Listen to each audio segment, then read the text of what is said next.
मान्य तारखा रद्द झाल्यानंतरही संबंधित कर्मचाऱ्याकडून लाखो रुपयाची वसुली का करण्यात आली नाही?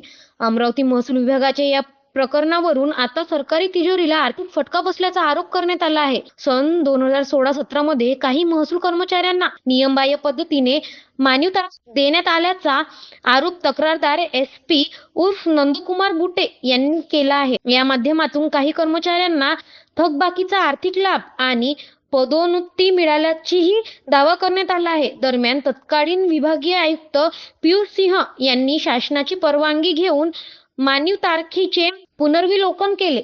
त्यानंतर 1 ऑगस्ट 2016 रोजी संबंधित मान्य तारखांचे आदेश रद्द करण्यात आल्याची माहिती देण्यात आली आहे. या निर्णयाविरोधातील पुनर्विलोकन याचिकाचीही प्रशासकीय न्यायाधिकरणाने 18 ऑगस्ट 2025 रोजी फेटाळल्याचा दावा तक्रारदारांनी केला आहे. मात्र मान्य तारखा रद्द झाल्यानंतरही संबंधितांकडून लाखो रुपयाची थकबाकी वसुली करण्यात आलेली नसल्याचा आरोप आता करण्यात आला आहे. काही कर्मचाऱ्यांना थकबाकीच्या रकमांचे 5 लाख रुपयांपेक्षा अधिक रोख रक्कमचा समावेश असल्याचे तक्रारदारांचे म्हणणे आहे. एकूण थकबाकी 50 लाख रुपयांपेक्षा जास्त असल्याचा अंदाजही व्यक्त करण्यात आला आहे. मात्र या आकड्याची अधिकृत प्रशासनाकडून पुष्टी झालेली नाही. वसुलीची कारवाई नेमकी कुठपर्यंत पोहोचली, किती रक्कम वसूल झाली आणि प्रशासनाकडून याबाबत स्पष्ट माहिती का दिली जात नाही, असे सवाल उपस्थित आहेत. या संपूर्ण प्रकरणाची तातडीने चौकशी करून वस्तुस्थिती जनतेसमोर आणावी, संबंधितांकडून नियमांप्रमाणे वसुली करावी, अशी मागणी तक्रारदारांनी केली आहे.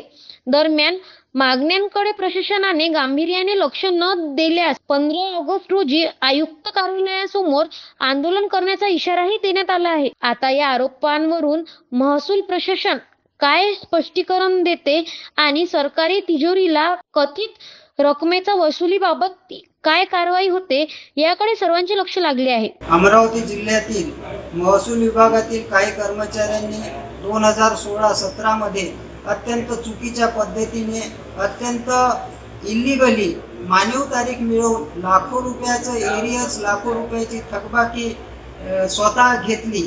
त्या सर्वांच्या मानव तारखांचे आदेश जे आहे ते रद्द होऊ नये, जिल्हाधिकारी कार्यालय अमरावती आणि आयुक्त कार्यालय अमरावती यांच्याकडून वसुलीची कार्यवाही सुरू होत नाही.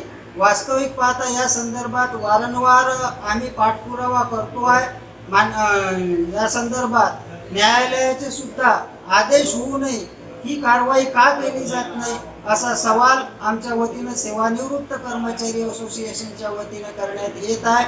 आणि या संदर्भात जर 15 तारखेपर्यंत कारवाई झाली नाही तर 15 तारखेला आम्ही आयुक्त कार्यालयामध्ये आंदोलन करीत असल्याचा इशारा आम्ही यापूर्वीच दिलेला आहे. आंदोलनाचं स्वरूप काय राहील? आंदोलनाचं स्वरूप हे निदर्शनाचं स्वरूप राहील आणि काळे कपडे घालून सुद्धा आम्ही निषेध नोंदवू. हा लाखो रुपयाचा मुद्दा असल्यामुळं याकडे जिल्हाधिकारी अमरावती आणि आयुक्त अमरावती यांनी तातडीने आणि गांभीर्याने लक्ष देणे आवश्यक आहे.